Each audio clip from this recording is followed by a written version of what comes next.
ওই ব্যক্তিকে জান্নাতের আঙ্গিনায় একটা ঘরের গ্যারান্টি দেই যে ব্যক্তি তর্ক করার সময় নিজে হক এটা জেনেও সে তর্ক থামিয়ে দেয়।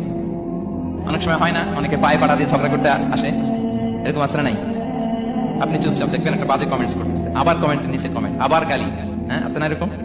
বিষ্ণু বলেন নিজে হক এটা জানার পরেও আর যাতে তর্ক না বাড়ে, যে তর্ক থামিয়ে দেয় জান্নাতের আঙ্গিনায় তাকে আমি একটা ঘরের গ্যারান্টি দেই।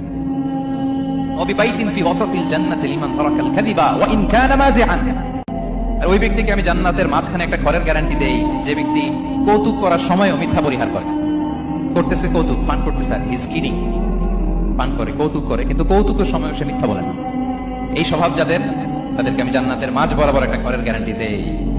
এরপর বিষ্ণু কি বলে দেখেন, তিনি বলেন ওবিবাইতিন ফি আ'লাল জান্নাতি লিমান হাসানা খুলুকাহু। আর জান্নাতের একেবারে হাইস্ট পিক অফ প্যারাডাইস, জান্নাতের সর্বোচ্চ স্তরে আমি একটা ঘর বা একটা বাসভবনের গ্যারান্টি ওই ব্যক্তিকে দেই যে তার আচরণটা সুন্দর করেছে, যে সুন্দর আচরণের অধিকারী হয়েছে, তাকে জান্নাতের হাইস্ট পিকে আমি একটা বাসভবনের গ্যারান্টি দেই। তাহলে বলেন তো আমাদের আচরণটা সুন্দর করার দরকার আছে না নাই? এটা খুব ছোটখাটো একটা আমল, তাই না?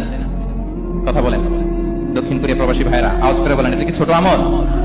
দেখলে সালাম দিব, সুন্দরভাবে কথা বলবো, ভালো উইশ করব, হ্যাঁ, হিংসা জিঘাংসা অহংকার থেকে মুক্ত থাকবো, খিটখিটে মেজাজের হব না, অলওয়েজ স্মাইলিং ফেস থাকবে আমার, হৃদ্যতাপূর্ণ আচরণ। এই কাজটা কি ছোট আমল?